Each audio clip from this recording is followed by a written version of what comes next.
राजस्थान में नई सरकार बनी भी नहीं है। 450 रुपए के सिलेंडर का वादा हुआ था, उसका क्या होगा नहीं पता। लेकिन हिंदू मुस्लिम का खेल शुरू हो गया है, रुझान आने शुरू हो गए हैं। मटन, मीट, चिकन के नाम पर राजनीति शुरू हो गई है, दुकानें बंद करवाई जा रही है। राजस्थान, मध्य प्रदेश और छत्तीसगढ़ में सोचिए, जो प्रधानमंत्री कहते हैं कि गरीबी जाति है, महिला जाति है, वो 4 ही जातियों कहते हैं, लेकिन वो पिछले 3 राज्यों में 2024 के हिसाब से नाप तोल कर SC ST OBC का मुख्यमंत्री बनाएंगे। ये बात तो तय है कि इन तीनों राज्यों में गैर सवर्ण मुख्यमंत्री बनाने होंगे प्रधानमंत्री को, नहीं तो 2024 की राह मुश्किल होगी। इंडिया गठबंधन की 6 दिसंबर को बड़ी बैठक है, ये भी सोशल मीडिया पर वायरल। सोचिए, 93% लिटरेसी वाले राज्य मणिपुर में, जहाँ 14 लाख की आबादी है, 95% ट्राइबल कम्युनिटी है, वहाँ उन्होंने न कांग्रेस को चुना न बीजेपी को चुना। ट्राइबल समाज ने अपनी सरकार बना ली। और सवाल है कि मध्य प्रदेश में शिवराज का क्या होगा, वसुंधरा का क्या होगा, रमन सिंह का क्या होगा।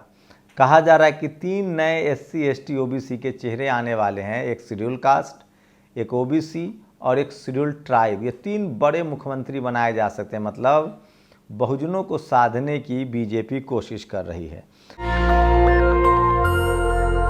नमस्कार, मैं शंभू कुमार सिंह और आप देख रहे हैं नेशनल दस्तक। सोचिए, 3 राज्य जीतने के बाद बीजेपी जहां SC ST OBC को मुख्यमंत्री बना रही है कांग्रेस, वहीं संघ ABP से आए रेड्डी को, रेवनाथ रेड्डी को मुख्यमंत्री बना रही है तेलंगाना में। तो ये फर्क है कांग्रेस और बीजेपी का। 24 घंटा राजनीति करती है बीजेपी, कांग्रेस इसमें मात खा रही है। वहीं इंडिया गठबंधन का भी अब जो है बैठक होने वाली है 6 को, देखते हैं उसमें क्या फैसला होता है। लेकिन अब तक पानी बहुत बह चुका है और कांग्रेस ने ममता बनर्जी से लेकर नीतीश कुमार, अखिलेश यादव, अरविंद केजरीवाल सबको नाराज कर लिया है। लोग कह रहे हैं कि कांग्रेस के बगैर, बीजेपी के बगैर मिजोरम की तरह बहुजन समाज को अपनी सरकार बनानी चाहिए।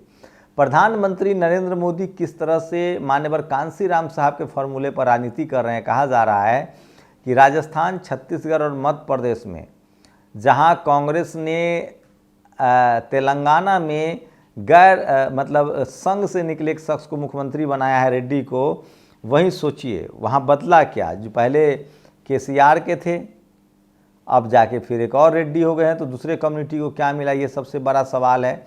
लेकिन सोचिए, बीजेपी राजस्थान में जहां दलित या आदिवासी चेहरा देना चाहती है, ज़्यादा उम्मीद है कि उनको दलित मुख्यमंत्री मिले, पहला शेड्यूल कास्ट मुख्यमंत्री बन सकते हैं, जिनका नाम अर्जुन राम मेघवाल हो सकता है। वहीं मध्य प्रदेश में जो है वो OBC CM मिल सकता है और छत्तीसगढ़ में कोई ट्राइबल CM हो सकता है। तो SC ST OBC को साधने की 2024 से पहले कोशिश है बीजेपी की। इसका मतलब है कि बहुजन आंदोलन तेज हो रहा है। लेकिन जो इस आंदोलन को चला रहे हैं, उनकी सत्ता जा रही है, उनकी नौकरियां जा रही है। प्रोफेसर लक्ष्मण यादव दिल्ली यूनिवर्सिटी में प्रोफेसर थे, एडहॉक पे पढ़ाते थे, 14 साल से पढ़ा रहे थे। खबरें आ रही, उन्होंने ट्वीट किया है कि अभी इसका ऑफिशियल अनाउंसमेंट नहीं हुआ है, लेकिन मैं इंतज़ार कर रहा हूँ। क्या उनकी नौकरी से उनको हटा दिया गया है, उनको परमानेंट नहीं किया गया है? ये भी सबसे बड़ा सवाल है जो सोशल मीडिया पर आज वायरल है। तो वो तमाम बड़ी खबरें जो सोशल मीडिया पर वायरल है।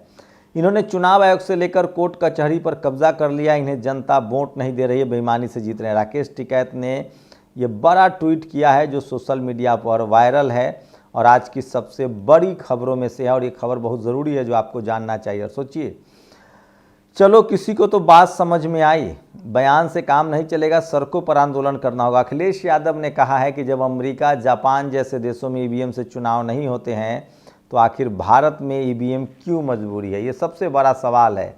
लेकिन जो लोग इसके लिए आंदोलन चला रहे हैं, उनसे मिलना जुलना इनको ज़रूर शुरू करना चाहिए। चाहे वो बामन मिश्राम हो, चाहे लक्ष्मण यादव को दिल्ली यूनिवर्सिटी से नौकरी से बर्खास्त करने की खबर आ रही है, उनकी नौकरी को कंटिन्यू नहीं किया गया है। तो बहुजन समाज की लड़ाई लड़ने की वो कीमत चुका रहे हैं। बहुजन समाज को उनके साथ खड़ा होना चाहिए।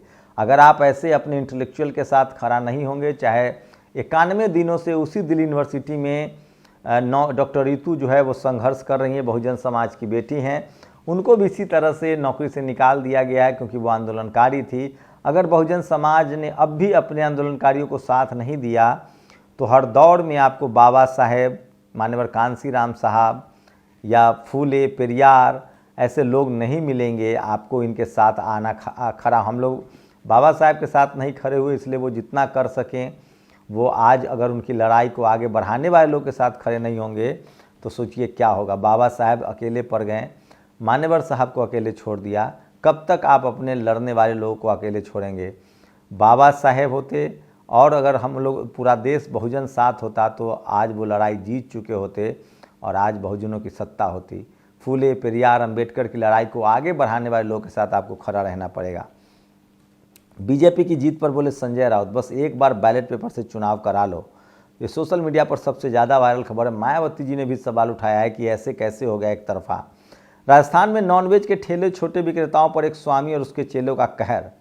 सिर्फ गरीब के ठेले उजाड़ेंगे, 5 स्टार होटल में बंद कराओ तो जाने, पूरे देश में बंद करा दो, एक्सपोर्ट भी बंद कराओ या फिर केवल नकली नोटंकीबाजी। अभी तो ये झांकी है, गरीबों की चीख बाकी है।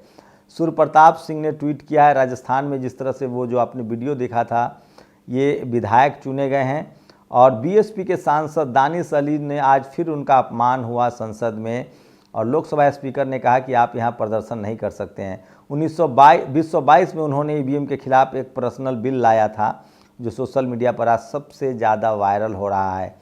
और सोचिए, अखिलेश यादव ने ईवीएम पर उठाए सवाल, बोले अमेरिका, जापान बैलेट पेपर व्यवस्था हमें भी अपनाना चाहिए। और सोचिए, गिनती की जल्दबाजी क्यों है? जब 1 महीना चुनाव करके वेट हो सकता है तो नतीजों की वेटिंग क्यों नहीं? बीएसपी सुप्रीमो ने आज बैक टू बैक 3 बड़े ट्वीट किए हैं। देश के 4 राज्यों में अभी हाल में हुए विधानसभा चुनाव के आए परिणाम एक पार्टी के पक्ष में एक तरफा होने से सभी लोग शंकित, अचंभित एवं चिंतित होना स्वाभाविक है। वहीं 10 दिसंबर को बीएसपी की बड़ी बैठक होगी लखनऊ में, ये भी सोशल मीडिया पर वायरल खबर है। इंडिया गठबंधन की 6 दिसंबर को बड़ी बैठक होगी दिल्ली में, देखते हैं इसमें कौन कौन से नेता आ रहे हैं। डॉक्टर रितु ने पोस्ट किया, सोचिए, लक्ष्मण यादव की नौकरी को कंटिन्यू नहीं किया गया। उन्होंने कहा है कि अभी वेट कीजिए जब तक ऑफिशियल अनाउंसमेंट नहीं होता है। खबर सच्ची है लेकिन ऑफिशियल अनाउंसमेंट होने दीजिए। उन्होंने मधुमक्खी के छत्ते में हाथ डाल दिया है। डे 99 दिन से सोचिए किस तरह से डॉक्टर रितु जो शेड्यूल कास्ट कम्युनिटी से आती थी, दिल्ली यूनिवर्सिटी के दौलत राम कॉलेज में पढ़ाती थी, लेकिन उनकी नौकरी ले ली गई। तो अब बहुजन समाज के लोग न तो झुकने के लिए तैयार हैं, वो रोहित वेमुला को अपना आदर्श मानते हैं, लेकिन वो चाहते हैं कि वो लड़ेंगे और जीतेंगे, संवैधानिक लड़ाई लड़ रहे हैं। और एमबीबीएस में admission 1 crore, BSc nursing 7 lakh में, जीएनएम 3 लाख में, नर्सिंग 2 लाख में, बीटेक 10 लाख में, सिर्फ राशन फ्री होगा, एडमिशन नहीं। ये समझना चाहिए, जो आपको फ्री में राशन दे सकते हैं वो आपको एडमिशन नहीं दे सकते हैं फ्री में। और economist and Dalit thinker M Kunhaman whose writing reflected Kerala's caste realities died 74 Kerala के थे और लगातार कास्ट सिस्टम के खिलाफ इन्होंने लड़ाई लड़ी। मनोज झा ने एक लेख लिखा है किस तरह से इनको जूठन खा के पलना पड़ा, लेकिन उन्होंने लंबी लड़ाई लड़ी। और ये हैं वो तस्वीरें जो सोशल मीडिया पर वायरल है। जयपुर के हवा महल से नवनिर्वाचित विधायक बाल मुकुंद आचार्य के साथ मीट की दुकान बंद कराने आए लोगों ने किस तरह से मुस्लिम समाज के साथ गाली गलौज की है। तो सांप्रदायिकता का जो खेल है वो फिर से शुरू हो गया है और तमाम लोग जो हैं वो किरोड़ीलाल मीणा को मुख्यमंत्री बनाने की मांग कर रहे हैं राजस्थान में। तो देखना है बीजेपी ने कैसे निपटती है। और सोचिए, बाल मुकुंद आचार्य जो है 974 वोटों से उन्होंने चुनाव जीता है और नॉनवेज के बहाने वो मुसलमानों पर टारगेट कर रहे हैं। सोचिए, नॉनवेज तो सभी लोग खाते हैं और सोशल मीडिया पर ये सबसे ज़्यादा वायरल है। जयपुर में आज कल ही उन्होंने चुनाव जीता है और आज से उनका रंग जो है खेल शुरू हो गया है और ये देखते हैं कि 2024 तक चलेगा। और ये उत्तर प्रदेश नहीं, नया राजस्थान है जहाँ जयपुर के हवा महल से बीजेपी विधायक। तो सोशल मीडिया पर सबसे ज़्यादा वायरल खबरों में से ये खबर है। और ये इस तरह से, और रेवंती रेड्डी तेलंगाना के नए मुख्यमंत्री होंगे जो आरएसएस की विचारधारा एबीपी से कांग्रेस में शामिल हुए। ऐसे लोगों को सीधे सीएम बनाएंगे राहुल गांधी, उनसे परहेज नहीं।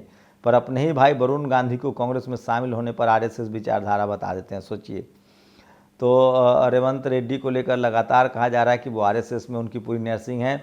और ओबीसी समुदाय के अश्विनी वैष्णव जो हैं, जो वो भी प्रधानमंत्री के गुड फेथ में हैं, तो वो भी राजस्थान के मुख्यमंत्री हो सकते हैं, इस तरह के कयास हैं। और ये सोचिए, न्यू राजस्थान में आपका स्वागत है, ये मुकेश माथुर ने ट्वीट किया है। तो सोचिए किस तरह से धर्म की राजनीति और तेज हो रही है। बीजेपी की जो यूएसपी है वो उस पर काम कर रही है, लेकिन तमाम विपक्षी दल सोशल जस्टिस की लड़ाई क्यों नहीं लड़ रहे हैं, वो सड़कों पर क्यों नहीं उतर रहे हैं, ये सबसे बड़ा सवाल है। उनको भी अपने सोशल जस्टिस की लड़ाई। आज की सबसे अच्छी ये देखिए, नरोत्तम मिश्रा जो धीरेन्द्र शास्त्री के चरणों में बैठे हैं वो चुनाव हार गए हैं, और इसीलिए लोग कह रहे हैं कि जो जो उनके चरणों में गया वो सब के सब चुनाव में पस्त हो गया। यहाँ तक कि धीरेन्द्र शास्त्री के चरणों में गिरने वाला ये जो मुख्यमंत्री के कैंडिडेट थे वो भी थे, उनका भी बेड़ा गर्क हो गया कमलनाथ का, जिन्होंने अखिलेश बखिलेश बोला था। तो ये तमाम सोशल मीडिया पर वायरल खबरें। और वहीं एक और खबर है जो आपको जो सबसे बड़ी खबर है, किस तरह से सोचिए कि फ़िलिस्तीन में लगातार गज़ा में युद्ध में जो है वो इजराइल की हार हो रही है, उसके जवान मारे जा रहे हैं। तो दिल्ली विश्वविद्यालय में बहुजन समाज के मुखर आवाज़ लक्ष्मण यादव को असिस्टेंट प्रोफेसर पद से हटा दिया गया है। आज इनके साथ अन्याय हुआ है, कल मेरे साथ होगा, इसके बाद आपके साथ भी हो सकता है। आखिर यह खामोश बहुजन समाज कब तक जुल्म सहता रहेगा? इस फासिस्ट दौर में बोलना एक अपराध है जिसकी सज़ा हर किसी को दी जा रही है। तो सोचिए, बहुजन समाज के लोगों को जागरूक होना पड़ेगा। और सोचिए, रोहित वेमुला को हमने अकेले छोड़ दिया था, हम अब और अकेले नहीं छोड़ सकते हैं। भारत आदिवासी पार्टी, सोचिए 3 जगह, राजकुमार रात, उमेश मीना, थावरचंद और कैलाश डोडियार, ये 4 लोग हैं जिन्होंने चुनाव जीता। और सोचिए, मिजोरम में तो ट्राइबल समाज ने अपनी ही सरकार बना ली, न कांग्रेस न बीजेपी, और सोशल मीडिया पर वायरल है। और भारतीय रॉबिनहुड टंटिया मामा भील के शहादत दिवस पर सादर नमन है, ये भी सोशल मीडिया पर आज सबसे ज़्यादा वायरल है। और बहुजन समाज के लोग अपने महापुरुषों को भी सोशल मीडिया के जरिए ही याद करते हैं, क्योंकि आपके पास टीवी अखबार है नहीं। और this is called democracy, son poor labourer MLA, now he completed LLB from Delhi University Campus of Law. सोचिए, तो गरीब से गरीब जो बाप है, जो ट्राइबल पार्टी है, उसने 3 सीटों पर दर्ज की है। और राजस्थान वालों, कल से आपको इस योजना का लाभ मिलना शुरू हो जाएगा। शायद बोर्ड दिया है तो पूछते रहना, क्या 450 रुपये में राजस्थान में सिलेंडर देगी बीजेपी? बाकी राज्यों में जो सरकारें हैं, और ये भी वो UPS एस्पिरेंट एंड जैस लीडर कमलेश्वर डोडियार वोन 6000 वोट्स, ये भी चुनाव जीते हैं जो सोशल मीडिया पर। तो ट्राइबल समाज के लोगों को ट्राइबलों ने टिकट दिया है, ट्राइबल समाज की पार्टी ने। बहुजनों को सत्ता में आना है तो इसी तरह से तमाम शोषित, वंचित और गरीब लोगों को टिकट देना पड़ेगा, नए तरीके से चुनाव लड़ना पड़ेगा। और अब तो मीडिया भी बहाना नहीं है, सोशल मीडिया आपके पास है, सोशल मीडिया को आप हथियार बना सकते हैं। तो सोचिए, मिजोरम में लगभग 95% लिटरेसी है, 95% ट्राइबल समाज है। उन्होंने न कांग्रेस को चुना है न बीजेपी को, उन्होंने अपनी सरकार बना ली है। आप लोग सोचिएगा जरूर। शुक्रिया। नेशनल दस्तक की आपसे गुजारिश है कि अगर इसको बचाना चाहते हैं तो नेशनल दस्तक को सब्सक्राइब करने के लिए रेड कलर के सब्सक्राइब बटन को दबाएं, फिर बेल आइकन की घंटी दबाएं। नेशनल दस्तक को बचाने के लिए बहुत जरूरी है कि हर खबर को शेयर करें, लाइक करें, कमेंट जरूर करें।